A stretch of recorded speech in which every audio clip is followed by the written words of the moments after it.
अस्सलाम वालेकुम। सामईन, रिवायत है कि जब हज़रत नूह अलैहिस्सलाम अपनी कश्ती तैयार कर रहे थे तो एक बूढ़ी मोमना खातून रोज़ाना अपनी गठड़ी लेकर अल्लाह के नबी के पास आ जाती और एक ही सवाल करती कि ए अल्लाह के नबी, आपकी ये कश्ती कब रवाना होगी? तो जवाबन हज़रत नूह अलैहिस्सलाम उससे फरमाते कि अभी कश्ती जाने में देर है। लिहाजा वो आपका जवाब सुनकर वहीं बैठ जाती और शाम तक इंतज़ार करने के बाद उठकर घर चली जाती। लेकिन यूं ही दूसरा दिन आता तो वो औरत फिर आ जाती। ख़वातीनो हज़रात, ये सिलसिला कुछ दिन यूं ही चलता रहा। बिल आखिर एक दिन जब वो बुढ़िया आई तो पैगंबर खुदा ने फरमाया, ऐ औरत, जब कश्ती का सफ़र शुरू होना होगा तो तुम्हें बता दिया जाएगा, तुम रोज़ाना यहाँ मत आया करो। जब औरत ने आपके ये अल्फाज सुने तो वो उठकर अपने घर को लौट गई और वहाँ जाकर इंतज़ार करने लगी कि कब कश्ती तैयार होगी और हज़रत उसे बुलाएंगे। नाजरीन, इसी इंतज़ार के दौरान अज़ाब इलाही बियान पहुँचा और कश्ती नूह अपने सफ़र पर रवाना हो गई। लेकिन ज़ाहिरी तौर पर अल्लाह ताला ने हज़रत नूह अलैहिस्सलाम को उस बुढ़िया की याद से गाफिल कर दिया और आप उसे इतला दिए बगैर ही रवाना हो गए।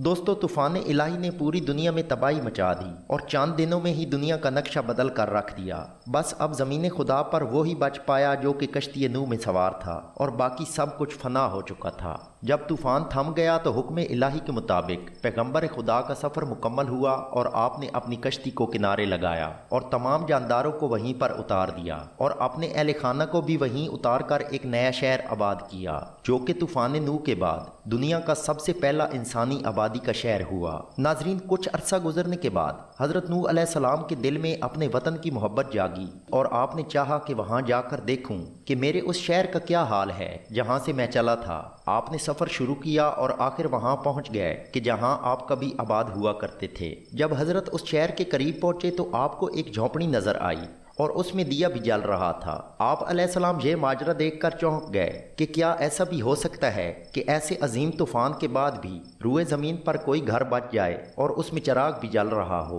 ये सोचकर आप उस झोंपड़ी के करीब गए और आपने तकबीर बुलंद की तो फौरन से ही वही बूढ़ी औरत अपना सामान उठाए बाहर आई और कहने लगी, ऐ पैगंबर खुदा, क्या कश्ती तैयार हो गई है और आप मुझे बुलाने आए हैं? सामईन, जब हज़रत नूह अलैहिस्सलाम ने ये सब कुछ देखा और सुना तो फरमाया कि ए खातून, क्या तुम्हें कुछ भी पता नहीं चला? तो बुढ़िया ने जवाब दिया कि या नबी अल्लाह, क्या पता नहीं चला? आपने फरमाया, इतना बड़ा सैलाब आया था, बारिश आई थी, तुम्हें कुछ भी पता नहीं चला? तो बुढ़िया कहने लगी, बस एक दिन बादल गरजे और हल्की सी फुहार पड़ी थी और तो कुछ नहीं। ये सुनकर नूह अलैहिस्सलाम ने आसमान की तरफ देखा और कहा, या अल्लाह, ये क्या माजरा है? सामईन, अल्लाह ताला ने हज़रत नूह अलैहिस्सलाम पर वही भेजी कि ए मेरे प्यारे नबी, इस औरत के दिल में चूंकि तुम्हारी मोहब्बत थी और तुमने इसे पाबंद कर दिया था और चूंकि तुम्हारा इससे वादा भी था कि निजात की कश्ती में इसे भी ले जाओगे, तब जबकि तुमने अपना वादा पूरा नहीं किया। लेकिन ए नूह, मैं तो तुम्हारे वादे का जिम्मेदार था, इसलिए मैंने इस बुढ़िया तक अजाब पहुँचने ही नहीं दिया।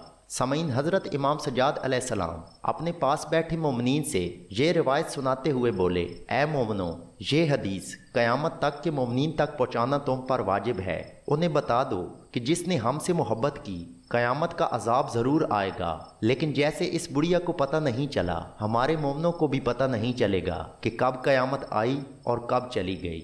दोस्तों, इसके साथ ही हमारी आज की वीडियो मुकम्मल हुई। अगर वीडियो अच्छी लगे तो इसे लाइक और शेयर करें और उर्दू शाइन को सब्सक्राइब करके बेल आइकॉन लाजमी दबाएं ताकि आने वाली तमाम वीडियोस सबसे पहले आप तक पहुंच सकें। वीडियो देखने का शुक्रिया। अल्लाह हाफिज़।